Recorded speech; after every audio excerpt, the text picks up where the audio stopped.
저도 사실은 좀 불안하게 생각하고 항상 저 스트레스 굉장히 많이 받았어요. 그래서 이게 뭐 중간중간에 계속 위기들이 있고 이래가지고 그래도 어쨌든 이렇게 결국 성사가 돼서 정말 다행이고 아주 기쁘다고 생각하고요. 네. 그리고 이제 실질적으로 사실은 저희가 뭐라고 해야 되나 하는 과정에서 또 이렇게 이탈한 세력들도 있었죠. 그러나 어떻게 보면 뭐 숫자는 결과적으로 좀 줄기도 했지만 더 크게 보면 좀 더 순도가 높아졌다고 생각을 합니다. 네, 순도가. 그래서 지향하는 바도 거의 비슷한 어떤 정당의 모습을 갖춰가는 것 같고, 사실 그전 같은 경우에는 뭐 일부 이제 뭐 비슷한 경우도 있었습니다만 크게 사실은 좀 노선과 이런 또 그 다음에 정치 세력의 어떤 그 스타일이나 그죠 스타일이라든가 또 세대가 굉장히 많이 달랐잖아요. 근데 이제 조금 더 젊은 세대들 중심으로 그리고 조금 더 우리가 지향하는 노선이나 이 가치들 중심으로 또 이런 관점에서 좀 순도가 높아졌고 그래서 오히려 정당으로서의 어떤 일사불란함, 일체감 이런 것들은 더 높아졌다고 생각하고요. 또 그만큼 국민들의 관심이나 기대도 더 커졌다고 생각을 합니다. 그래서 뭐 많은 사람들이 아주 끝까지 다 같이 했으면 좋았겠지만 그래도 이렇게 해서 하나의 어떤 세력을 이제 갖춰 나가고 있구나 하는 생각이 들어서 굉장히 기쁘게 생각합니다. 그 부분이야말로 말씀 잘하셨는데요. 네. 사실은 그것은 이제 드러나는 이제 결과인 거죠. 교섭단체가 무너지고 또 국민의당이 지지율이 떨어지고 하는 것은 결과이고요. 그럼 왜 이렇게 됐을까를 봐야 되는데, 바른정당이 교섭단체가 무너진 것은 그 바른정당에 지금 남아 있었던 유승민 대표를 비롯한 그 의원들이 지향하는 정치하고 이것을 떠나간 사람들이 더 가치를 두는 부분하고 좀 달랐기 때문이다라고 저는 생각하고. 갈 사람들이 같다. 네. 그래서 그러니까, 아까 순도가 높아졌다. 네. 그러니까 소위 말해서 어떤 물론 처음에는 같은 생각으로 함께 했겠지만 이것을 그 어려움을 함께 극복할 만큼 그 가치에 대한 공감대가 강하지 않았던 거죠.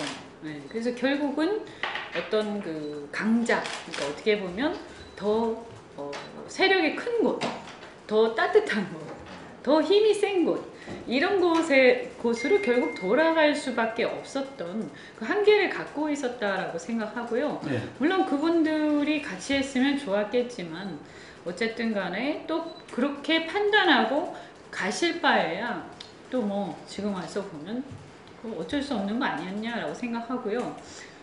그 다음에 이제 국민의당 같은 경우에도 지지율이 낮아졌는데 이게 왜 낮아졌냐?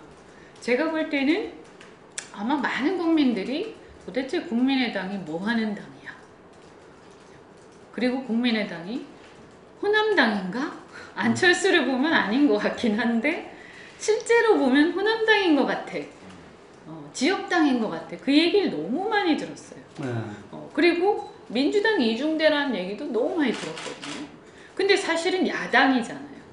그러니까 민주당하고 당은 다른데 하는 행동은 민주당이랑 거의 똑같고, 그러면 누가 과연 국민의당을 독자적으로 지지할 것인가 라고 했을 때 저는 뭐 그래서 사실은 골수 당원들 빼고는 거의 지지 안 하는 거 아니냐, 별도로 지지할 이유가 하등의 이유가 없는 거죠. 그래서 국민의당이 그 상태에서는 더 지지를 받기 어려울 수밖에 없고요. 그러면 당을 해산하든가, 왜냐하면 독자적인 정당으로서의 가치가 없기 때문에 국민들, 유권자 입장에서 보면 해산을 하든가 아니면 유권자들한테 독자적인 정당으로서 우리를 지지할 만한 이유를 우리가 찾아줘야 되는 거죠. 그래서 이번 통합을 통해서 아까 말씀드린 것처럼 어떤 공동의 가치라는 관점에서 좀 더 가까워졌고 좀 더 이렇게 순도가 높아졌고 또 정치권의 세대교체라는 점에서도 훨씬 더 이미지상 분명해졌고, 그러니까 그 전에 물론 이제 여기도 다선 의원도 일부 계시고 하지만 대체적으로 보면 정치 개혁이라든지 정치권의 세대 교체에 공감하는 그런 나이 연세가 좀 있거나 다선 의원들조차도 그런 분들이 대부분이시고요. 뭐 정병국 의원이나 이런 분들도 그러시고, 그 다음에 또 초재선이나 이런 의원들은 어쨌든 간에 지역구가 있어도 그걸 다 떨치고 새로운 길을 가겠다라고 온 사람들이기 때문에 이 어떤 정치개혁이나 세대교체에 대한 열망이 굉장히 강한 사람들이거든요. 뭐 안철수랑 유승민 말할 것도 없고요. 안철수와 유승민이 어찌됐든 현재 존속하는 대선 후보 중에서는 그래도 어떻게 보면 과거에 뭐 박근혜, 그 다음에 지금의 문재인 대통령하고 또 다른 정치 세대를 정치 세대로 보면 좀 세대가 다르고요. 그 다음에 또 지금 현재 한국당의 홍준표하고도 또 다른 정치권 어떤 정치 세대를 갖고 있죠. 그래서 나이도 나이지만 더 중요한 것은 뭔가 기존의 정치권 정치 세력이 가지고 있었던 어떤 그 흐름하고 약간 다른, 그래서 누가 보더라도 국민들이 봤을 때 아, 이 사람들은 어쨌든 차기 지도자들이다 라고 인정하는 사람들이기 때문에 예, 그래서 두 사람이 또 손을 잡은 것은 굉장히 큰 의미가 있다 라고 생각을 합니다. 예. 정원천 의원하고 제가 국민통합포럼이라는 걸 출범을 시키면서 사실 우리가 생각했던 거는 그 부분이었어요. 가치와 노선. 그래서 양당이 가치와 노선을 맞춰보자. 그리고 우리가 진짜 생각하는 공동의 가치와 노선 정리를 해보자. 그렇게 하면서 그것이 통합으로 잘하면 연결될 수도 있지 않을까라는 희망도 가지면서 이렇게 해왔는데요. 이제 하다 보니까 이제 또 당 지도부들이 이렇게 또 개입을 하게 되고 그러면서 어떤 뭐 여론조사 결과 뭐 등등등 하면서 약간은 선거공학적인 얘기들도 자꾸 등장을 하게 되고 왜 또 그랬을까 생각을 해보면 어찌됐든 이 통합은 당원들과 그러니까 핵심 당원들이 지지해야 통합이 이루어지는 거잖아요. 그러면 핵심 당원들을 움직이는 가장 큰 요인들은 어쨌든 출마자들이잖아요. 출마 희망자들. 그러면 그 출마 희망자들이 통합을 강력하게 원해야 된다. 그럼 그 사람들을 잘 설득하기 위해서는 어쨌든 선거공학적인 얘기를 할 수밖에 없다라고 아마 그렇게 판단하고 여론조사나 이런 것들이 얘기가 된 것 같아요. 그래서 이건 이제 내부적으로 전당대회라든가 여러 가지를 이제 원활하게 통과시키기 위한 하나의 방안이었다라고 이제 저는 뭐 이해를 합니다만 사실은 이제 진행하다 보니까 처음에 그 국민통합포럼이 처음에 얘기했던 뭐 여러 가지 우리가 개혁 방안에 대해서도 몇 가지 공통된 얘기들을 하고 했는데 그런 것들이 많이 이렇게 가라앉고 다른 문제들이 훨씬 많이 수면에 올라왔던 거에 대해서 좀 아쉽다 이런 생각 들고 뭐 저는 뭐 어느 정도 이렇게 공감하고요. 그러니까 사실은 우리가 구별을 해야 될 게 그 어떤 탄핵의 책임 세력, 그죠? 그런 어떤 국정농단의 주도 세력 하고 같이 못한다라는 거는 뭐 국민들이 다 공감을 할 텐데 사실 보수다 진보다 하는 것은 이제 상대적이고요. 또 시대에 따라서 국민들도 바뀌어요, 약간씩. 그런데다가 그 어떤 그 가치들이 절대적으로 좋고 나쁜 게 아니거든요.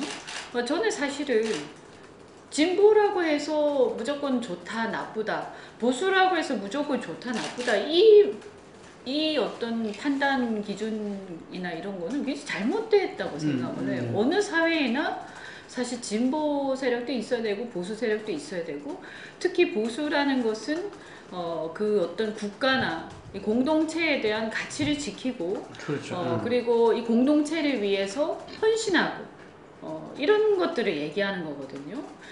뭐 도덕적인 부분에서도 사실 더 우월해야 돼요. 법치주의를 근간으로. 그럼요. 법치주의이기 때문에 원칙에 맞아야 돼요. 네. 원칙에 따라야 되고.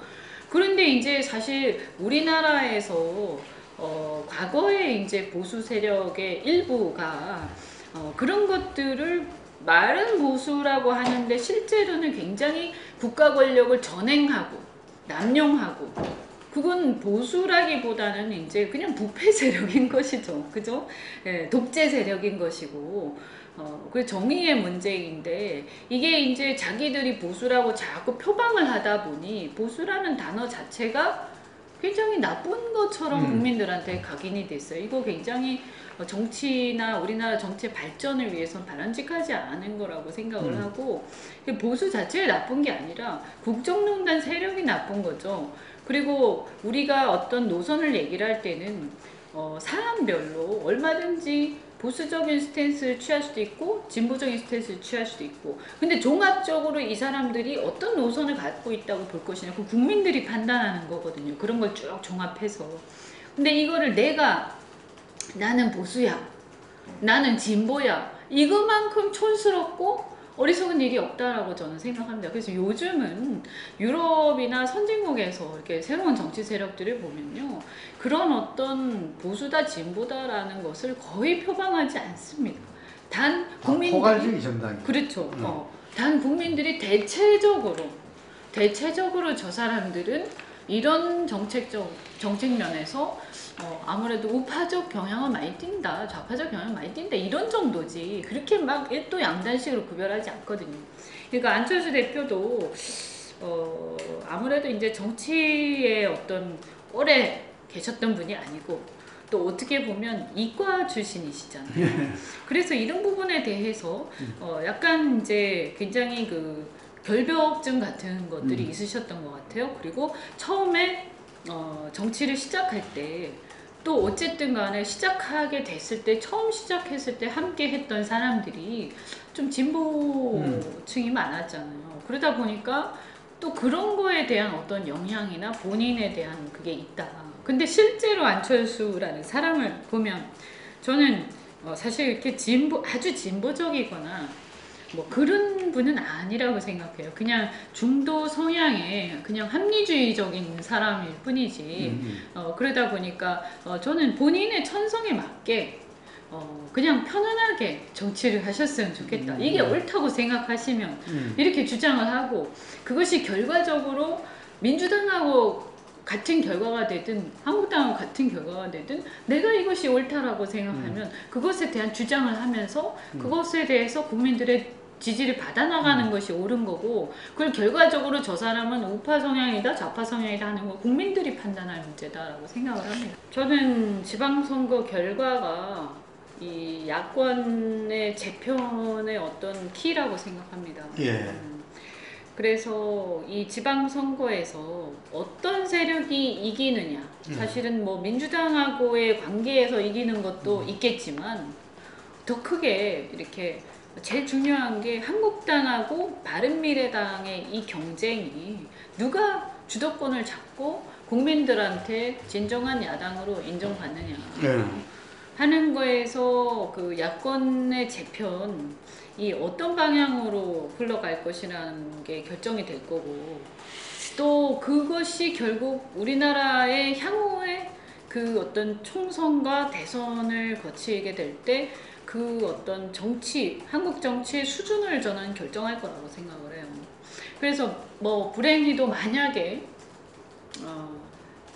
그 여러 가지 일이 있었음에도 불구하고 국민들이 그냥 다 잊어버리시고 다시 한국당을 야당의 맹주로서 인정하고 지지를 해주시면 저희 입장이 굉장히 좌절하는 거죠. 좌절. 야, 우리가 이렇게 어떤 그 상식을 믿고 이때까지 힘들게 해왔는데 이거는 아닌가 봐, 뭐 이렇게 되는 거잖아요. 국민들은 그래도 여전히 한국당을 인정하는 이렇게 되는 거기 때문에, 그럼 결국에는 탄핵 전의 상황으로 저는 돌아간다고 봐요. 그래서 여전히 이제 그러면 민주당과 한국당 사이에 그 끝없는 싸움과 반복되는 일들이 있을 것이고, 실제로 우리가 국회에서 대통령 사상 초유의 대통령 탄핵이라는 것을 해내고 그런 어떤 많은 일이 있었음에도 불구하고 또 아무 일도 없었다는 뜻이 돌아갈 것이다. 이렇게 생각하기 때문에 저는 이번 지방선거에서 예. 우리가 한국당을 누르는 것이 굉장히 필요하고, 또 국민들이 만약에 민주당을 견제해야 한다라고 만약에 야권 성향의 국민들이 생각하신다면, 문재인 정부를 견제해야 한다고 생각하신다면 견제할 만한 사람들한테 힘을 실어 주셔야 되는 거잖아요. 근데 본인들이 스스로 문재인 정부가 아무리 잘못하고 형편없어도 그 견제하는 세력이 그에 못지않게 혹은 더 문제가 많이 있었다고 한다면 이게 견제가 되겠습니까? 그죠?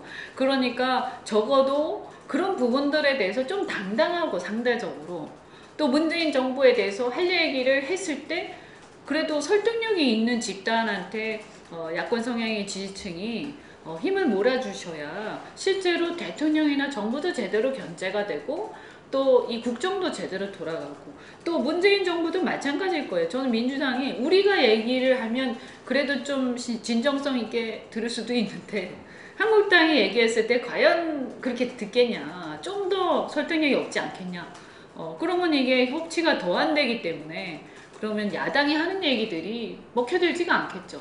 그럼 결국에는 제로섬 게임으로 가게 되는 거거든요. 그래서 그런 일은 좀 안 생겼으면 좋겠다. 그래서 저희가 굉장히 중요한 시기를 맞이하고 있다고 생각을 합니다. 저는 뭐 우리가 당 차원에서 의식적으로 선거연대를 하는 것은 맞지 않다고 생각해요. 네, 당 차원에서. 네. 그걸 뭐 예를 들어서 후보자들이 자기들끼리 뭐 동네 차원에서 뭐 한다, 그걸 막을 수는 없겠지만, 이걸 선거연대를 한다라고 하면 국민적 공감대를 얻기도 좀 힘들 것 같고, 또 무엇보다도 여기서 결판을 내야 선거 이후에 재편이 되는데, 그렇잖아요.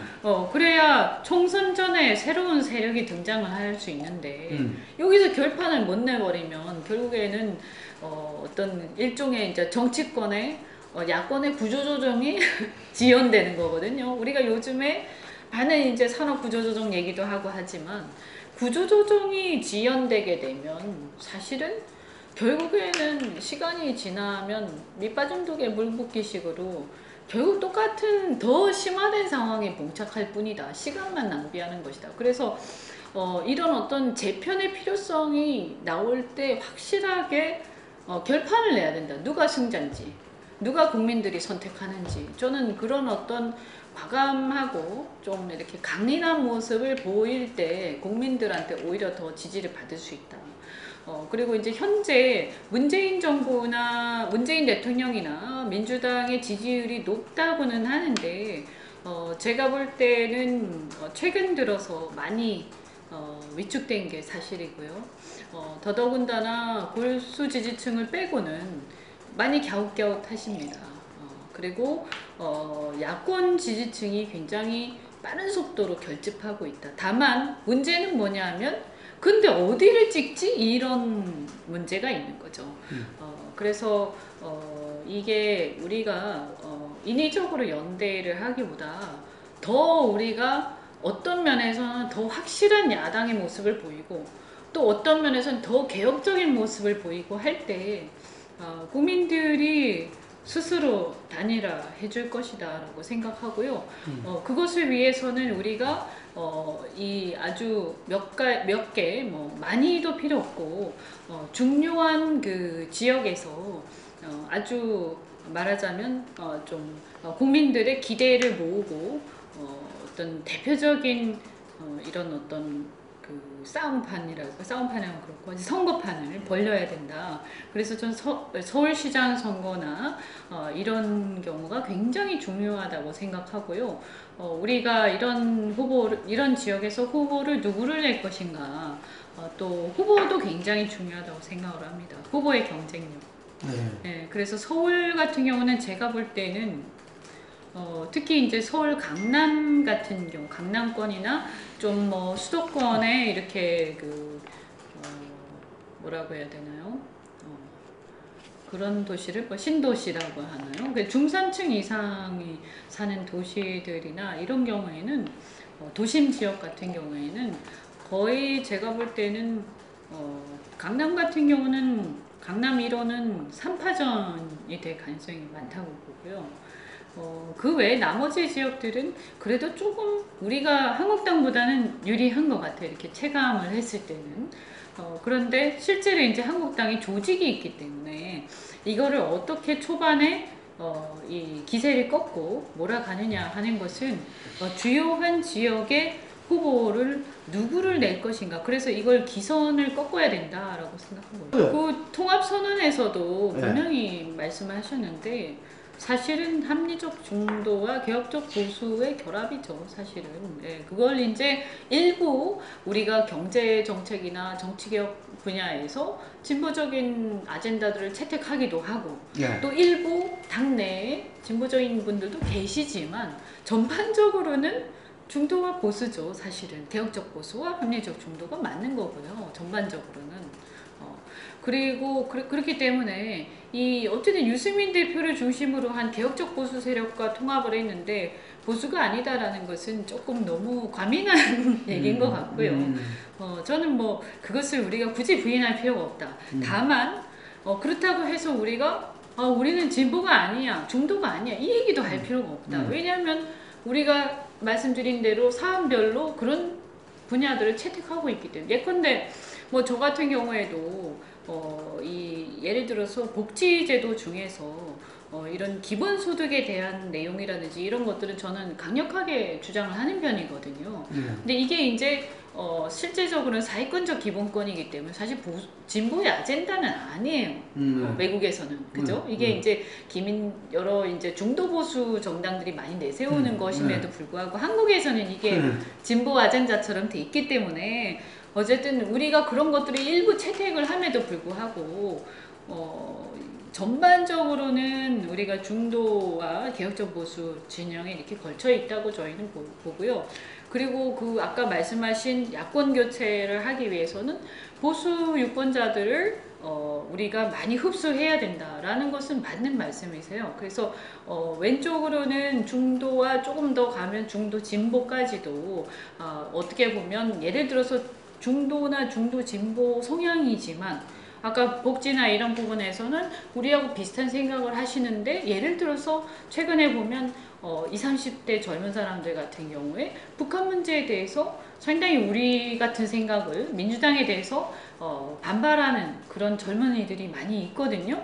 그러면 그분들은 사실은 크게 보면 약간 본인들 스스로 자기는 중도 진보쯤 된다고 생각을 하는데 실제로는 보면 우리 스펙트럼하고 맞는 분인 거죠. 민주당이 아니라. 그죠? 그래서 때 이 사람들을 그러면 진보라고 부를 건지 중도라고 부를 건지 애매한 것인데 그래서 제가 이렇게 중도, 진보, 보수 이렇게 나누는 이런 분법 자체가 좀 적절치 않다라는 거고요. 그러나 어쨌든 주되게 기존에 어쨌든 크게 봤을 때 우리가 이 민주당이 이제 주된 우리의 경쟁 상대 아닙니까? 그렇게 봤을 때 선거를 한다면 그리고 단체장이라는 건 1등을 해야 되는 거니까 민주당이 주된 이제 경쟁이 돼야 되는 것이고 그러려면 한국당을 이렇게 옆으로 밀어내고 정면 볼 때 좀 찍어라. 네.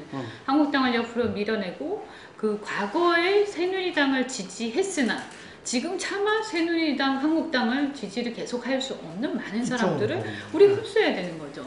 그랬을 때 이제 제가 봤을 때 그러면 이분들이 가지고 있는 생각이 뭐냐라고 했을 때 왜 이분들이 한국당으로 가지 않느냐. 카메라 보고 이야기. 네, 한국당으로 가지 않느냐라고 했을 때는 그거는 이제 정치의 어떤 혁신, 개혁성 이런 것들에 대해서 한국당이 동의를 안 하는 거거든요. 너무 지방색에 이렇게 지역색에 치중한다든가 지나치게 어떤 가치나 이런 것보다 그냥 이렇게 패거리에 너무 치중한다든가 또는 이제 보면 어떤 문제를 접근을 할 때도 그렇고 해결하는 방법들도 너무나 정략적이라든가 사실 이건 민주당도 갖고 있는 점인데요. 이런 부분들 그러니까 정치의 어떤 패권화된 경향들 그 다음에 이제 이 기존에 한국당이 보여왔던 이제 부패한 자기의 권력을 갖다가 공공을 위해서 쓰는 게 아니라 국민을 위해서 쓰는 게 아니라 자기의 개인적인 축제를 위해서 쓴다든지 뭐 이런 것들에 대해서 도저히 용납할 수 없다 이렇게 된 거잖아요. 그래서 이런 분들은 사실은 정치 개혁 이슈에 대해서는 저희가 강력하게 이 끌어당길 수밖에 없고 다만 이분들이 그럼 왜 민주당을 못 가시냐? 민주당까지 가기에는 결정적으로 제가 이렇게 봤을 때 결국 북한 문제더라고요. 외교안보 문제. 그래서 대개 새누리당 지지층, 과거의 새누리당 지지층들이 이 외교안보 문제에 대해서만큼은 절대 내가 그래도 민주당은 지지할 수 없다. 이런 분들이 대다수이기 때문에 그래서 저희가 사실은 저희의 이 스펙트럼이 사실 뭐 경제나 이런 부분들은 많이 융통성이 있지만 안보 문제에 대해서는 상당히 강력한 편이거든요. 이번에 신당의 이 노선은. 그래서 저는 그분들한테 이렇게 상당히 어필할 수 있다. 다만 그 부분이 아직까지 국민들한테 많이 알려지지 않았기 때문에 우리가 이걸 어떻게 알릴 것이냐가 또 중요하다고 생각을 합니다. 그래서 뭐 일부 이제 호남 출신의 의원님들이 햇볕 정책을 말씀은 하시지만 실제로 그분들도 구체적인 정책에 대해서 들어가게 되면 외교안보에 대해서 굉장히 강력한 말씀을 하시거든요. 그래서 이런 문제들에 대해서도 우리 내부에서 초반에 많은 토론이 필요하다고 생각하고요. 오늘도 이제 한미동맹에 대한 문제점 그리고 지금 미국하고의 관계에 있어서 경제 안보 문제에 대해서도 우리가 얘기를 했는데 이런 문제들에 대해서 우리가 한국당보다 훨씬 더 진일보된 정책들을 내놓을 수 있다고 생각하고요. 현재 보면 한국당은 굉장히 색깔론을 가지고 민주당을 공격은 하지만 실제로 자기들이 어떤 대안을 내놓든가 혹은 이 한미관계나 여러 가지 이 전략적 관계들에 대해서 치밀하고 전문적인 관측들을 내놓질 못하고 있지 않습니까? 근데 제가 이렇게 봤을 때는 그래도 우리 당의 의원님들의 면면을 보면 오히려 북한 문제나 외교안보 문제에 대해서 굉장히 전문가들이 많으셔서 훨씬 더 믿음직한 신뢰를 줄 수 있다고 생각을 합니다. 그래서 그런 면에서 우리가 더 신뢰를 주고 또 한편으로 경제 부분에 대해서는 보수의 어떤 중도 보수의 본령인 따뜻한 공동체 그리고 또 한편으로 정치 분야에 있어서는 훨씬 더 개혁적인 모습 그리고 스스로 이렇게 깨끗하고 뭔가 이렇게 문제를 일으키지 않는 그래서 정치를 하면서 저 집단은 어쨌든 남한테 이렇게 빚지고 이 과거식으로 구태하게 정치 안 하는구나 이런 모습을 보여주는 게 굉장히 중요하다고 생각해요. 그러니까 이렇게 보시는 게 정확할 거예요. DJ의 햇볕 정책의 어떤 좋은 점들 또 그 시대적 상황 그래서 그것의 어떤 그 DJ 햇볕 정책이 남북 관계에 미친 긍정적인 영향 이런 것들에 대해서 우리 평가하고 존중하지만 결과적으로 그럼에도 불구하고 북한은 우리를 속이고 핵을 개발했고 어떻게 보면 DJ를 속인 거죠. 그죠? 네, 그래서 상대가 우리가 신뢰하던 그때 그 상대가 아니었기 때문에 이 달라진 상황과 지금 현재 우리가 봉착하고 있는 이 위기를 극복하기 위해서는 그때 이 햇볕 정책을 그냥 맹목적으로 추종해서는 안 된다.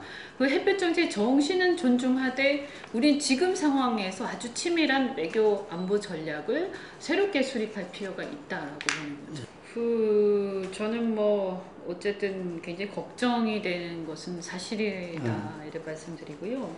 그래서 이제 평창 올림픽 때 북한 선수들이 와서 함께 하는 것까지는 환영을 하지만 지나치게 이것을 너무 이렇게 확대해서 마치 이것으로 모든 북미 간의 문제가 해결된 것처럼 막 하는 것은 자칫 잘못하면 우리한테 헛된 희망을 심어주게 되고 경계심만 풀어줄 수 있다 이런 취지의 얘기를 했는데요. 제가 보니까 그런 것 같아요. 문재인 대통령이 우물가에서 숭늉 참견격이라고 그랬죠? 남북 정상회담이. 그 말씀을 듣고 저도 깜짝 놀랐는데 이분이 아마 평창 이후에 미국으로부터 어쨌든 청와대나 대통령께서 어떤 시그널을 받았을 거라고 저는 짐작을 해요. 네, 그래서 어떻게 보면 현재 일련의 어떤 미국의 여러 가지 경제에 대한 제재 부분도 그렇고 이런저런 발언들을 이렇게 종합해서 보면 미국은 북한에 대해서 어떤 데드라인까지 최대한 압박해야 된다라고 보는 것 같고요. 그 데드라인이라고 하면 이제 더 이상 이 북핵을 북핵 개발을 중단시키는 게 의미가 없는 상황.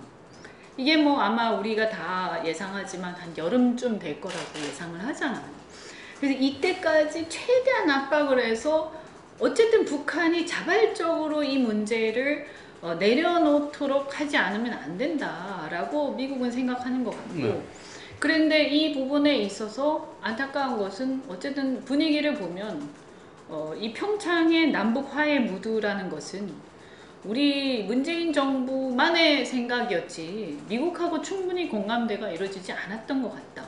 이런저런 예외 사항들에 대해서 미국에다가 뒤늦게 얘기를 하고 허락을 받고 뭐 승낙을 받고 뭐 동의를 받고 했는지 모르지만 전반적인 이 전략에 대해서 공유가 안 된 것 같고 굉장히 당황스러운 상황들이 많이 벌어졌기 때문에 아마 평창이 끝나고 나서는 이런 어떤 전략적 기조가 이렇게 일사불란하게 가지 않은 부분들에 대해서 미국이 굉장히 불쾌감을 표시하지 않았겠나라고 짐작을 하고요.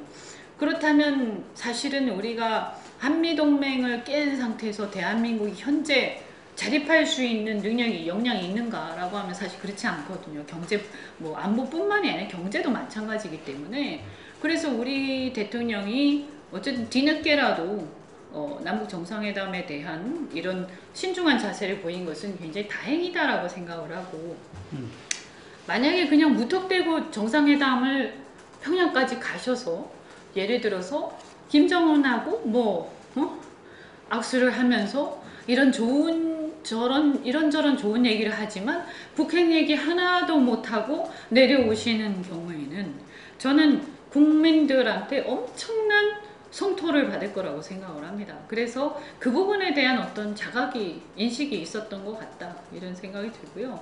그러면 이제 말씀하신 대로 한미연합훈련 안 할 거냐, 이거 안 할 수 없거든요.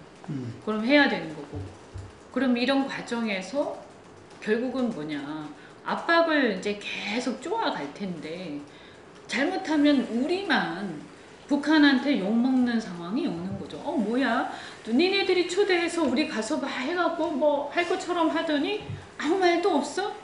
이렇게 하면 잘못하면 북한한테 도발할 명분만 주게 될 수도 있어요. 그래서 상당히 앞으로도 좀 신중했으면 좋겠고, 어쨌든 올해가 너무나 위험한 시기입니다. 제가 대정부 질의할 때도 얘기를 했는데 이게 이 옵션이라는 게 문제가 만약에 완성이 되고 나면 결국은 이걸 어떻게 막을 거냐, 무력으로 막던가, 이 대화론은 실패한 거기 때문에 외교가 실패했다라고 딱 결론이 나면 무력으로 막던가 아니면 그냥 인정하든가 둘 중에 하나잖아요. 네. 그럼 무력으로 막는 거는 정말 큰 비극인 거고, 그럼 인정하는 건 괜찮나? 이 인정하는 것도 평화협정과 그 관련된 여러 가지 재판 사항들 우리 예상을 해보면 결국에는 어쨌든 한미동맹의 이 알게 모르게 균열과 우리가 이런 한미일의 어떤 축에서의 이탈, 이런 것들이 수반되는 상황이 올 수밖에 없는 거죠. 일정하게는. 근데 그것이 과연 대한민국은 그러한 상황에서의 여러 가지 닥칠 수 있는 경제적 손실, 이런 것들에 대해서 우리가 각오가 돼 있냐? 저는 안 돼 있다고 봅니다. 그래서 이건 어떤 경우도 굉장히 심각하다. 그래서 그렇다면 우리 입장에서는 사실 이 키를 미국이 쥐고 있기 때문에 뭐 미국이 좋아서가 아니고요. 사실은 결국에는 미국한테 미국의 신뢰를 얻고 미국하고 이런 어떤 의사결정을 함에 있어서 미국이 우리하고 긴밀하게 공유해가면서 이상한 의사결정을 하지 않도록 최대한 노력을 해야 되는 거죠. 저는 개헌이 원만하게 진행되려면 네. 이 국회가 발의를 해야 된다고 생각을 합니다. 예. 그래서 국회가 개헌안을 발의하지 못하는 상태에서 이게 진행돼서는 안 된다. 왜냐하면 이번에 개헌 논의가 왜 나왔냐를 우리가 생각을 해봐야 되는데요. 이번 개헌 논의는 어쨌든 박근혜 대통령의 국정농단, 그리고 국가 권력의 사유화, 여기에서 나왔어요. 그래서 대통령이 사실은 좋은 대통령도 있고 나쁜 대통령도 있겠지만 그것은 개인의 편차가 있는 것이고 우리는 제도를 어떤 개인이 오더라도 어떤 최악의 경우는 막을 수 있도록 설계해야 되는 거잖아요. 그게 입법부의 임무인데 국가 권력의 사유화가 가능하게끔 했던 여러 가지 장치들과 권력 구조라는 게 있었기 때문에 이 부분에 대해서 반드시 개헌의 핵심이 되어야 한다고 생각하고, 그래서 이것은 이것뿐만이 아니라 개헌뿐만이 아니라 뭐 방송법이라든지 여러 가지 선거법이라든지 이런 게 다 연계가 돼 있죠. 국가 권력의 사유화를 막는 장치들. 그리고 이게 이제 이 국가 권력의 사유화라는 것을 헌법을 통해서 개헌을 통해서 막는다라고 했을 때 우리가 생각을 해보면 결국에는 그 초점이 어쨌든 대통령의 권력이었잖아요. 그죠?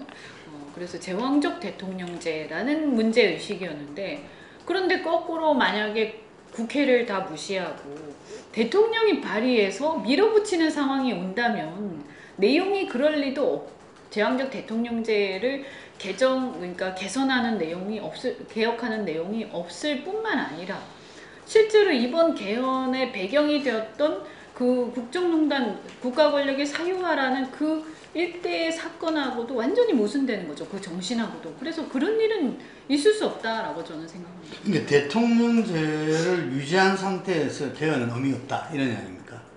아니, 이제 예를 들어서 최소한 저는 국회에서 합의가 돼서 국회가 발의해야 된다. 대통령이 국가 권력을 남용하면서 막 밀어붙이는 건 있을 수가 없다. 왜냐하면 이번 개헌의 문제의식하고 정면으로 배치되기 때문에. 그 두 번째는 저는 개인적으로는 대통령 권력이 반드시 이 분산이 되어야 한다고 생각을 합니다. 그래서 그거는 뭐 검찰개혁, 뭐 사법개혁 다 함께 다 포함이 되는 것이고, 그래서 이런 부분들에 대해서 어쨌든 분권형으로 어떤 식으로든 분권형 또 대통령의 권한이 분산되는 쪽으로, 그래서 인사권의 문제 이런 것들이 다 포함된 부분으로 가야 된다. 그래서 지금 보면 대통령의 임명 권한이 굉장히 광범위하잖아요. 그리고 실제로 청와대가 실제로 보면 국무회의를 거의 지배하고 있는 상황인데, 이런 부분들에 대해서도 제대로 헌법의 정신이 지켜지지 않는 부분들에 대해서 어떤 식으로든 헌법의 정신이 담겨야 된다고 생각하고요. 그런 내용으로 가게 된다면 그건 뭐 지방선거 때 해도 되고 더 일찍 할 수도 있고 그런 거겠죠.